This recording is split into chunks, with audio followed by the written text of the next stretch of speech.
Hi guys, it's Mishel, Deception Bytes, and I am back for part 2 of the Q drop for today, June 11th. It is now 10:46 p.m. Eastern Standard Time. I meant to get around to the second part of this before now, but, well, life happens. So I am doing it now.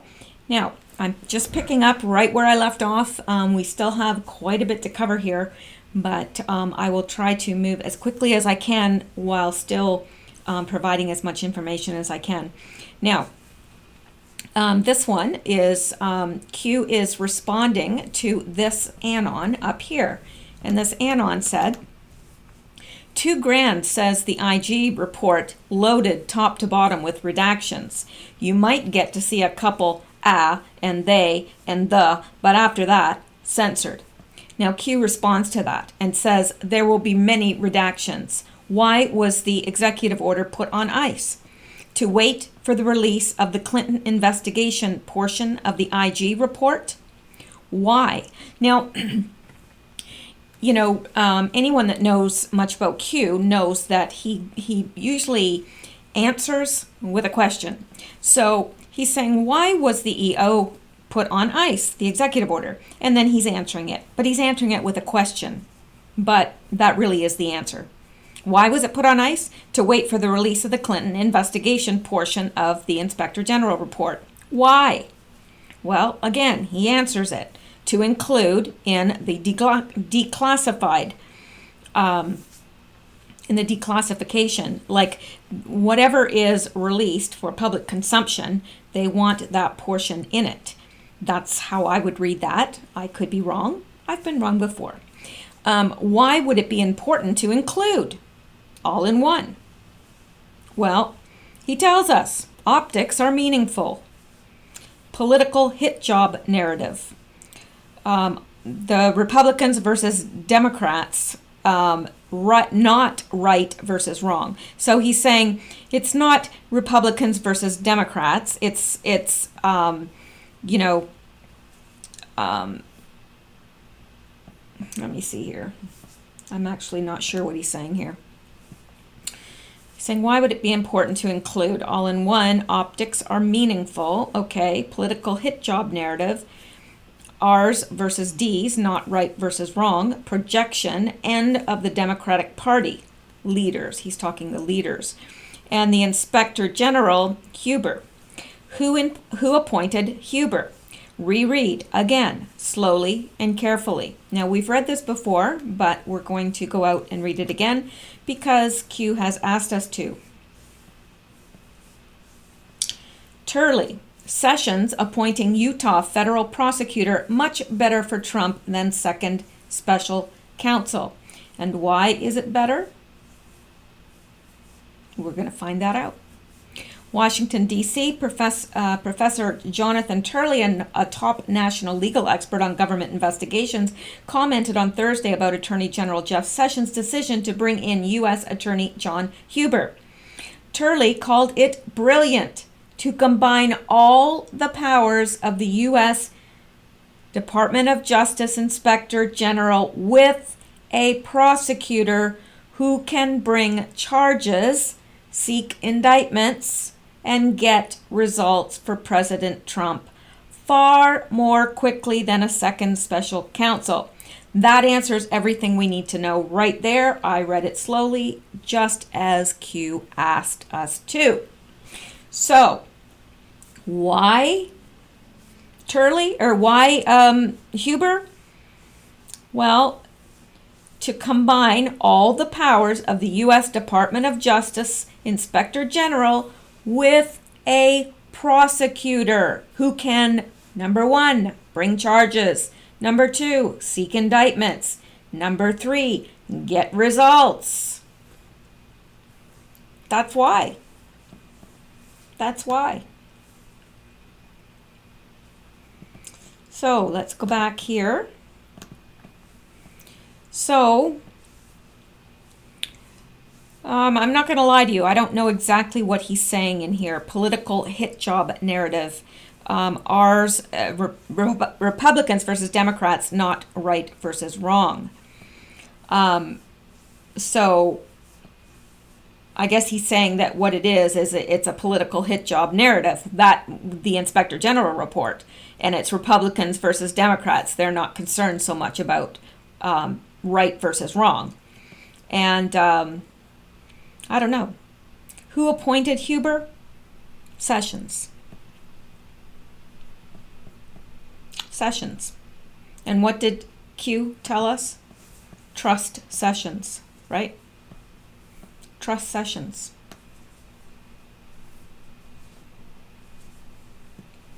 So, yeah, it was Sessions that appointed him. And I would have to believe that he knows what he's doing. Oh, a little yawn just snuck right out there. So sorry. Okay, now here is the next post by Q. And it says EU sanctions. Iran. Leaders of EU only care about protecting the flow of money, not the safety and security of their people or the world. Iran deal orchestrated for the sole purpose of lifting sanctions, blockade, to allow access of foreign businesses for individual and co-wide enrichment. Scam. Nothing to do with nukes. That was a cover. Hussein, pallets of cash. Hussein, secret authority to convert US dollars. More coming. No mainstream media coverage. Got popcorn? Q. Yeah, of course there's no mainstream coverage. That's not surprising, is it? But remember when we talked about the whole Iran deal and how it was a very, very bad deal for the states, obviously. But they wanted, the European Union and wanted Trump to go along with that, not because they were worried about, nukes or anything, but they're worried about the sanctions because they want to protect their flow of money. It's all about money. So let's look at this link.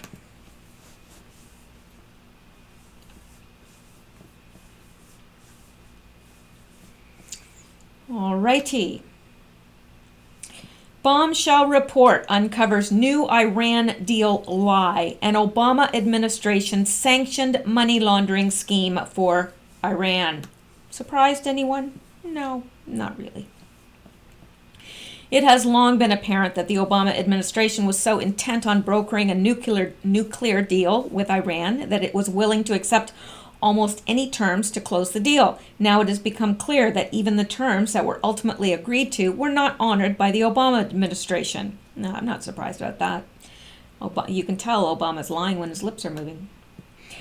This week, we learned of yet another lie in the complex web of lies spun by the Obama administration in defense of its duplicitous deal. In fact, it now appears that Treasury Secretary Jack Lew and others inside the bureaucracy not only authorized violations of the Joint Comprehensive Plan of Action, the Iran nuclear deal, but also lied to Congress about those violations. Well, of course they did.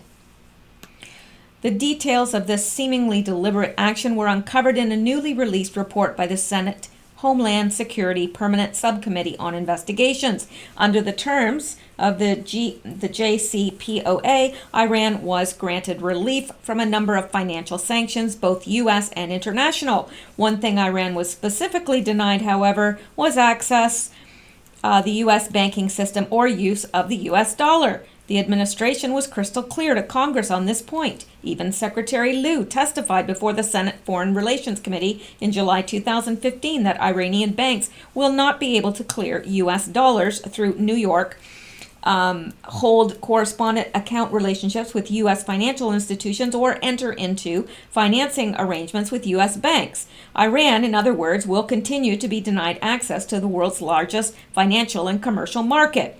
In testimony before the Senate Banking Committee, Under Secretary Adam Zubin doubled down on false assurance. Iranian banks will not be able to clear U.S. dollars through New York, hold correspondent account relationships with U.S. financial institutions, or enter into financing arrangements with U.S. banks.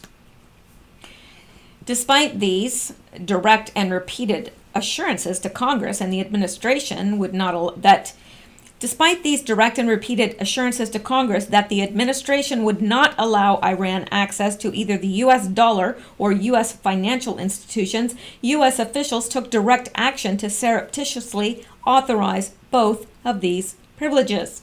Most specifically, on February 24, 2016, the Treasury Department granted authorization for $5.7 billion in Iranian assets to be routed from a bank in Oman through a bank in the U.S. and then on to a European bank. This authorization came in the form of a specific license and was for the express purpose of easing Iran's conversion of the $5.7 billion from reals to dollars to euros. It authorized exactly the type of transaction the Obama administration testified would not be allowed and in fact constituted a violation of the JCPOA.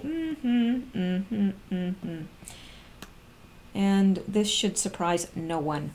It essentially amounted to an Obama administration-sanctioned money laundering scheme for Iran, attempting to clean billions of dollars in Iranian funds through the U.S. banks into sanction-free and easily spendable euros.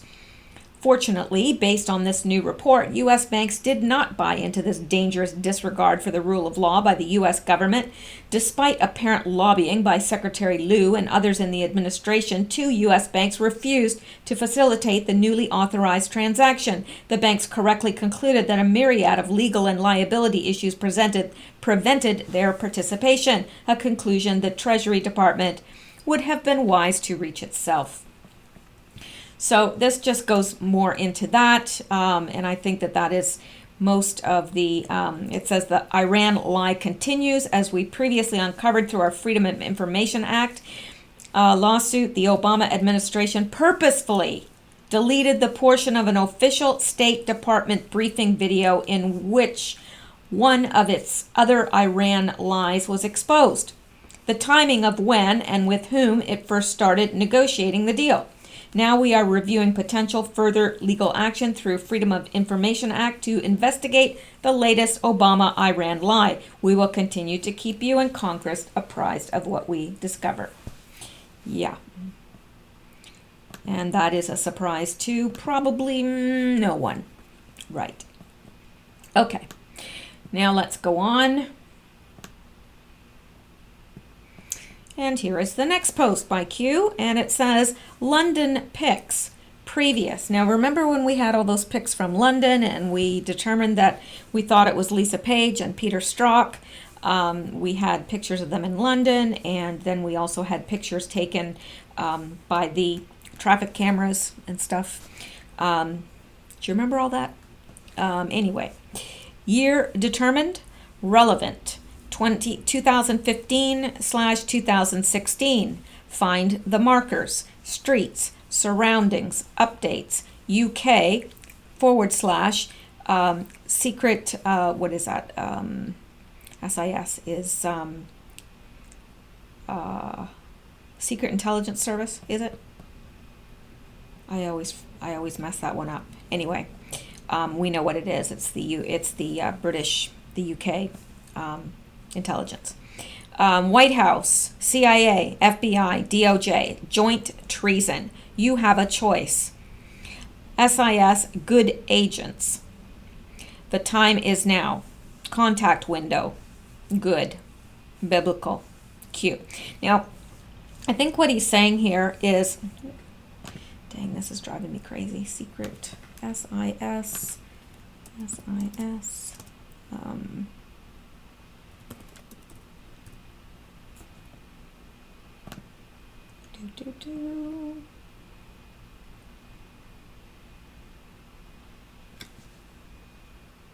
It's British, I don't know. Secret Intelligence Service. Okay, I was right. Anyway, it's the British intelligence. So let's go back here. So he's talking about the London pics. He's asking us, was the year determined? And he's saying it's relevant. 2015/2016. Find the markers, the streets, surrounding updates.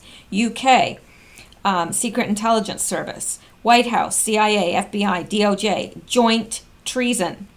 Okay, now he's saying this not to us, he's saying this to these good agents. He's saying you have a choice. Secret Intelligence Service, good agents. The time is now. Contact window. And then he put S. Contact windows.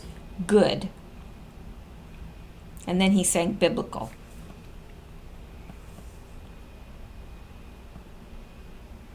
Now, so here is one of the pictures that was taken in London, and you can see two people here.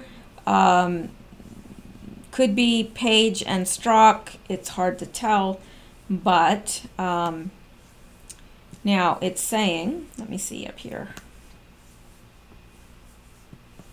Okay, Q posted this, and then he said, good, tweet meant to provide time guide. What event occurred in December in London?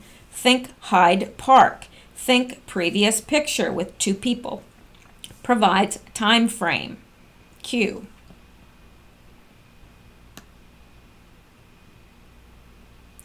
So let's go up to here.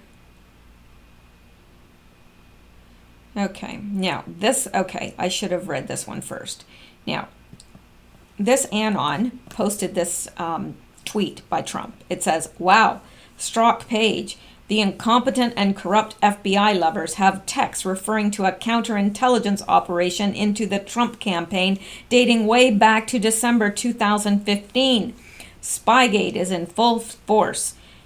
Is the mainstream media interested yet? Big stuff. Now this was June 5th, so not that long ago. Sorry, I'm having a Diet Coke again, and I know I'm disappointed in myself too. I don't know. I'll flog myself with bulrushes or something. I don't know what I can do. All right.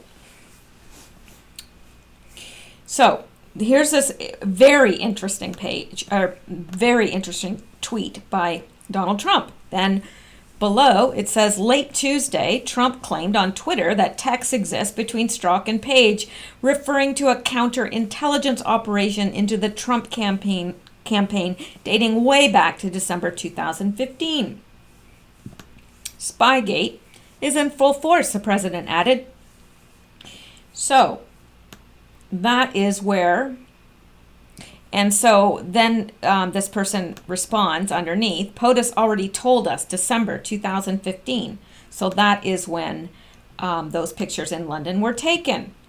And it's obviously pertinent to something. Strzok and Page, what were they doing over there? Meeting with the SIS? I don't know. Tweet was meant to provide a time guide, okay? So this is what Q is saying, that tweet above was meant to provide a time guide. What event occurs in December? London. Think Hyde Park. Think previous picture, two people, provides time frame. Now, I don't know. Maybe some of you people that listen from, that are over there, are in London or around that area, know the answer to this. I don't know. What event occurs in December in London? I don't know. Think Hyde Park. Think previous picture, two people. Provides time frame. So, let's go on. Oh, I clipped this out too, and it's kind of a little bit out of the flow here, but it needs to be. This was tweeted by the GOP, and it says, President at Real Donald Trump will meet with North Korean leader Kim Jong-un at 9 p.m. Eastern Time. History is happening. And then below it says, the discussion between the United States and North Korea are ongoing and have moved more quickly than expected. President Donald J. Trump will meet with North Korea leader Kim Jong-un tomorrow morning at 9 a.m. 9 a.m. Their time is 9 p.m. our time this evening, so they have already been in this summit, and I have not checked to see if it is still ongoing or not, but it began around 9 p.m. Eastern Time, our time, this evening, the 11th. So, following the initial meeting, President Trump and Chairman Kim will participate in a one-on-one meeting with translators only, an expanded bilateral meeting, and a working lunch. The United States delegation at tomorrow's expanded bilateral meeting will include Secretary of State Mike Pompeo, Chief of Staff John Kelly, and National Security Advisor John Bolton. Press Secretary Sarah Sanders, Ambassador Sung Kim, and National Security Council Senior Director for Asia Matt Poininger will join for the working lunch. At the conclusion of the summit, President Trump will participate in a media availability before departing tomorrow at approximately 8 p.m. for the United States. So he will depart, tomorrow at 8 would be 8 a.m. So he will be departing 8 a.m. tomorrow, if I'm reading that correctly. Right. So,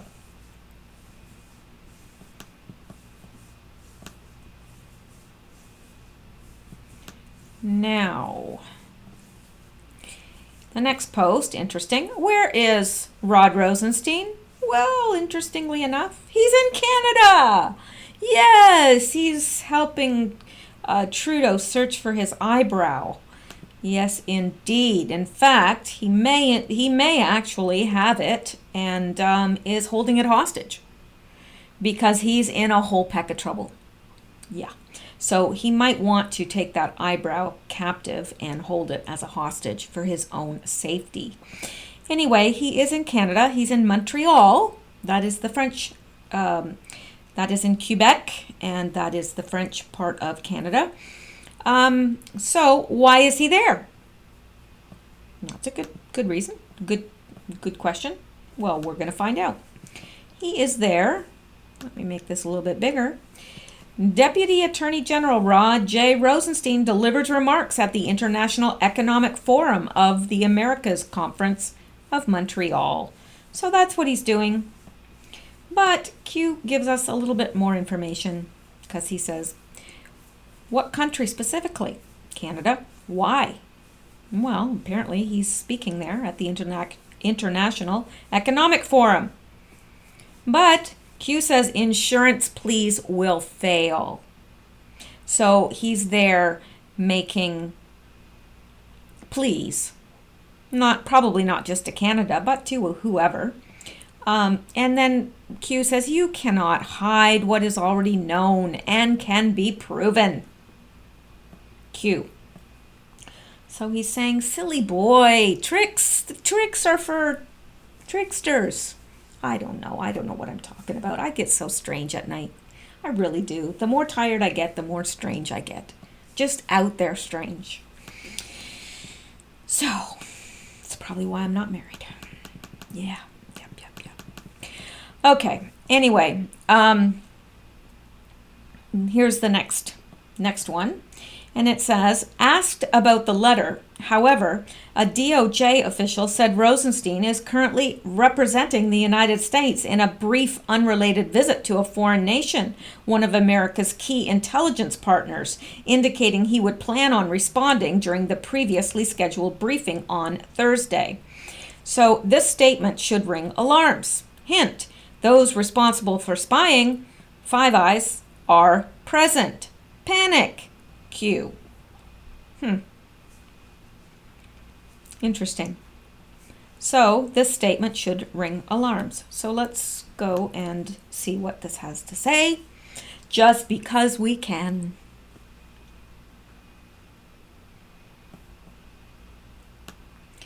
DOJ refusing to give Grassley access to agent who interviewed Flynn.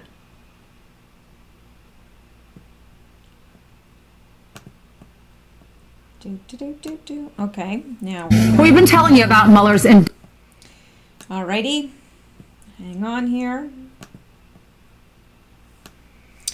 Senate Judiciary Committee Chairman Chuck Grassley isn't backing down as the Justice Department rebuffs his repeated attempts to speak with the FBI agent whose interview with Michael Flynn was used to indict the ex-National Security Advisor in the Russia probe.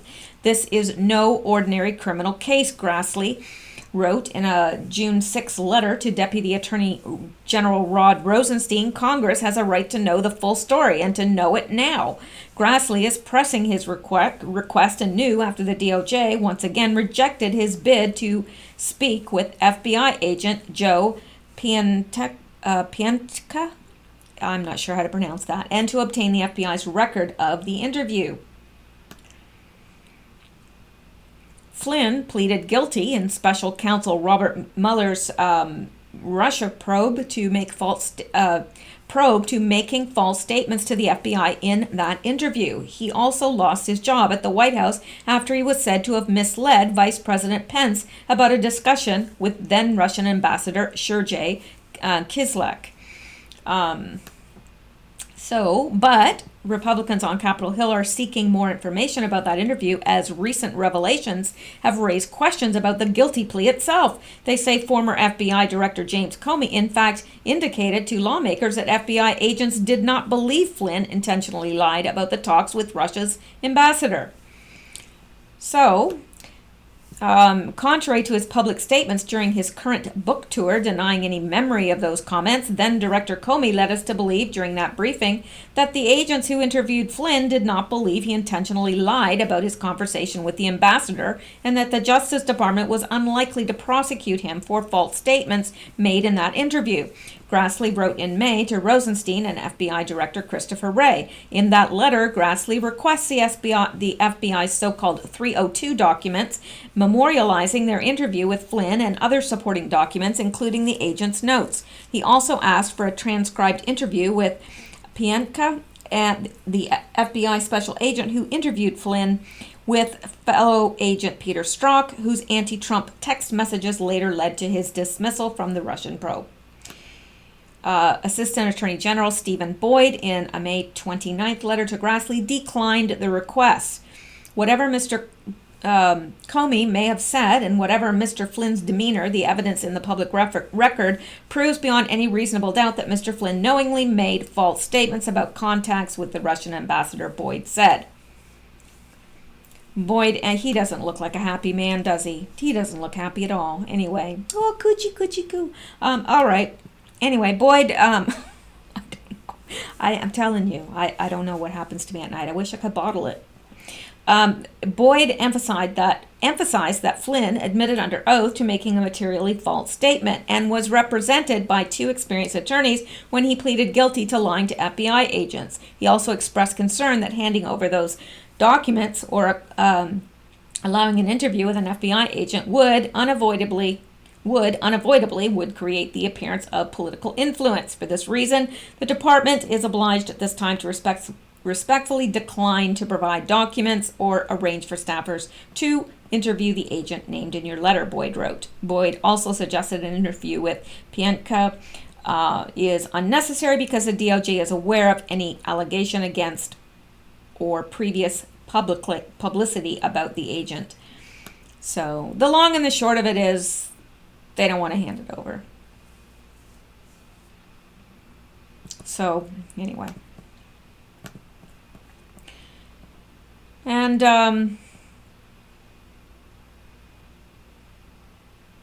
he said he would plan to respond during the previously scheduled briefing on Thursday. And Q is saying that should ring alarm bells. Hint, those responsible for spying Five Eye are present. Panic. Q. I'm not exactly sure what he's saying here. Is he saying that those responsible for spying Five Eye will be present, are present at the place where Rosenstein is currently speaking? I don't know. How do you guys read this?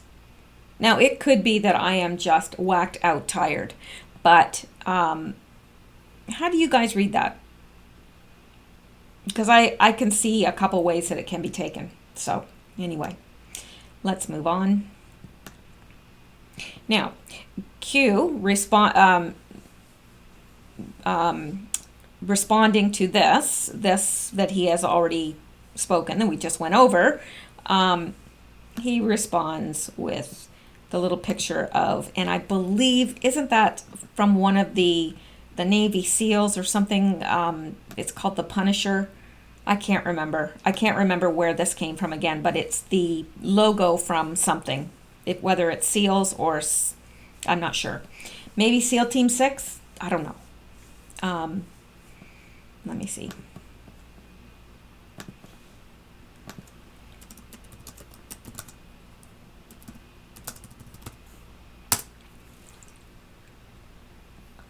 Yep. Special Warfare SEAL Team 6, I guess. All right. See? Clear it right up, just like that. All right, let's continue on. Now, here is something very, very interesting.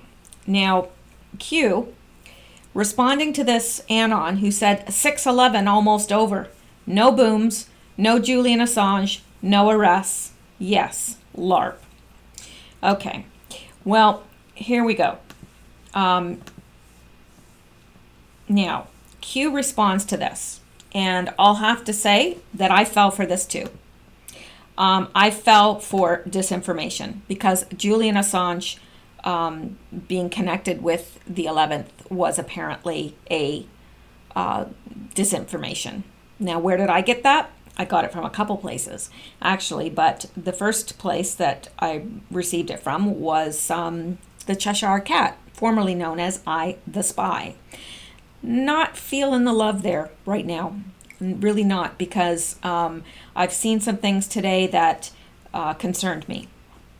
So we'll just leave that there. But I apologize for being part of that and buying into that whole Julian Assange 6/11. Now, 6/11 was supposed to be a very important day, and it is, because really I was thinking that they were meeting on the 12th, but when they're meeting on the 12th, it's our 11th. So, yeah, and, day's not over yet. We don't know what else happened today yet.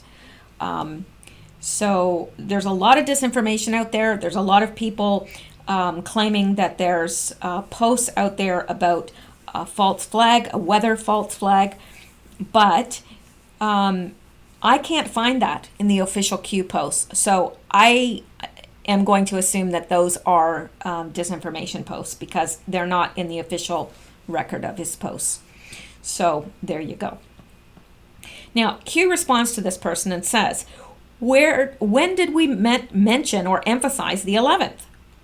Those with an agenda to discredit are pushing false information.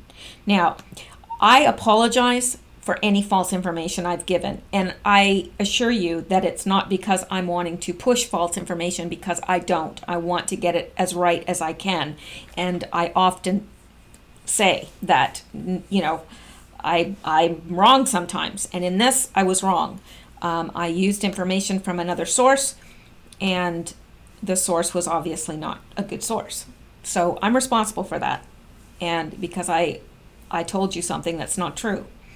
So anyway, Q is saying, when did we emphasize the 11th? And he's saying, those with an agenda to discredit are pushing false information. You will fail. Learn, use logic, Q. So I've learned my lesson, I hope. Now, this is another, okay, Q. Now, I've got this enlarged down below, but this Anon posted this and then said, I think I came up with the 11th, pick related, but it was just decoding, guessing. None of us were sure about it. There were a lot of theories being thrown around that night. I remember. Also, I never posted it anywhere on social media, only here on the board. So, and I'll show you what this, I'll enlarge this so you can see it.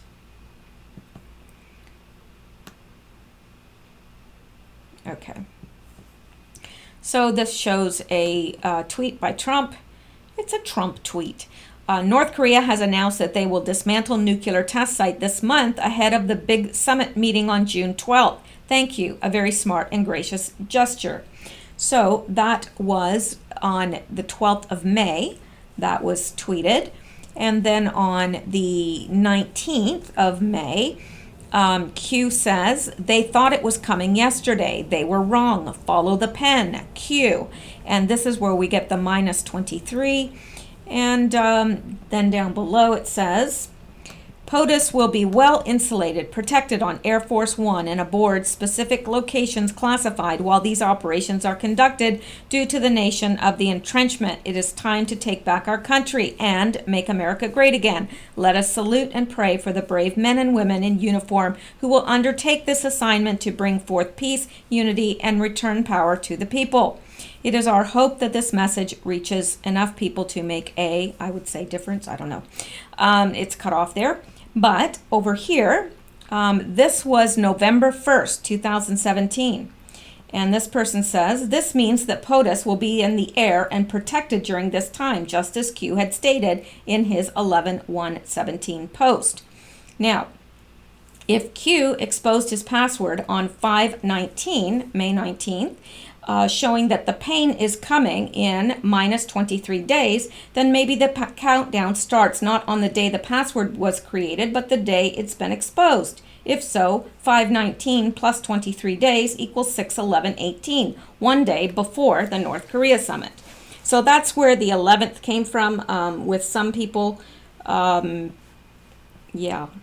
But Q responds to this, Anon, and says, past statement was directed at confirmation statements, not assumptions, plus Julian Assange throw-in.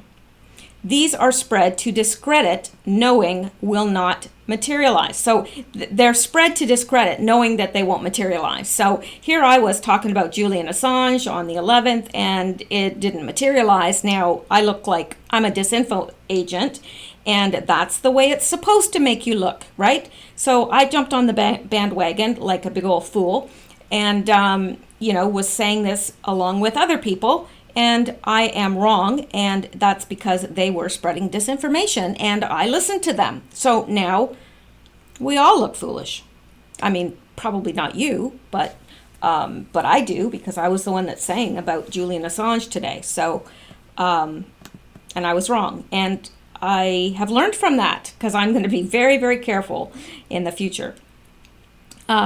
These are spread to discredit, knowing they won't materialize. Good decoding. Technically, US 11th equals Singapore 12th. Correct?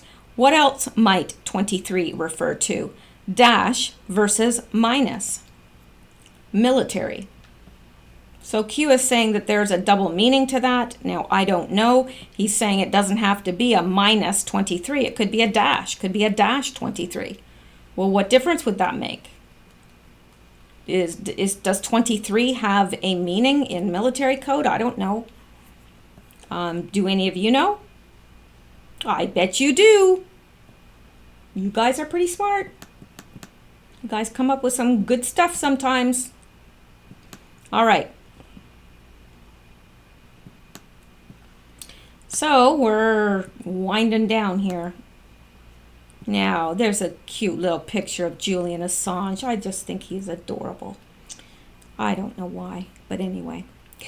So this is an Anon, and they posted this picture of, well, it was actually a GIF, but when I copied it over, it's no longer a GIF. So this is, we know who this is, and it says, Q, is this man free? Is he safe? If he isn't, can you help him? He is a hero. And Q responds and says, he posts this. He posts a little clip of his own previous post where he said, Seth Rich connected to DNC, MS-13, Julian Assange. Why did the Democrats push legal representation on family? June, ETA. June. ETA. Cute. So, we're not that far off with the Julian stuff, because something's going to happen in June with Julian Assange and Seth Rich and all this stuff. Now, Q says, what recent news came out regarding Seth Rich, Julian Assange, WikiLeaks lawsuit? Back in the news. The server brings down the house. Q. So that was April 19th is when Q said this about the June ETA with all this. And now, let me go out here and I'll show you. I'll show you exactly what's in the news about this. And I will show you the exact lawsuit. And here it is. United States District Court, Southern District of New York, Joel Rich and Mary Rich, plaintiffs. Those are the parents of Seth Rich. And they are... it is versus Fox News Network, LLC, Malia Zimmerman in her individual and professional capacities, and Ed Patowski in his individual and professional capacities. They are the defendants. It is a complaint and a jury trial is demanded. Plaintiffs Joel Rich and Mary Rich by and through Massey and Gale, LLP, and Sussman? Godfrey, that's probably Susan, but anyway, Godfrey, LLP, their undersigned attorneys bring this complaint against defendants and in support state. I'm not going to read it all, but 1. Joel and Mary Rich, grieving parents of a murdered child, seek justice for having become collateral damage in a political war to which they are innocent bystanders. In July 2016, Seth Rich, a young Democratic National Committee DNC employee, was murdered in the streets of Washington, D.C. in what authorities have stated publicly was a botched robbery. Fox News, Fox reporter Malia Zimmerman, and Fox News contributor and political operative Ed Butowski intentionally exploited this tragedy, including through lies, misrepresentations, and half-truths, with disregard for the obvious harm that their action would cause Joel and Mary. So it goes on. It goes on. But that is what's been in the news recently. So there you go. I think we are going to see and hear more about all this month. I would assume, based on what Q has said. So then Anon posted this picture of Seth Rich, and underneath Q says Patriot. Q. Now I would say any man that would dress up in the flag with little American flag shoes and socks and a little beer cozy with the I'd say he's probably pretty patriotic. So that's it. That brings us up to date with the Q posts for tonight, and I will stay on this. I don't know what has happened with the Korean summit, but I will try and catch up with all that and let you keep you up to date with that as well. So have a wonderful night and stay safe, and I will talk to you guys soon.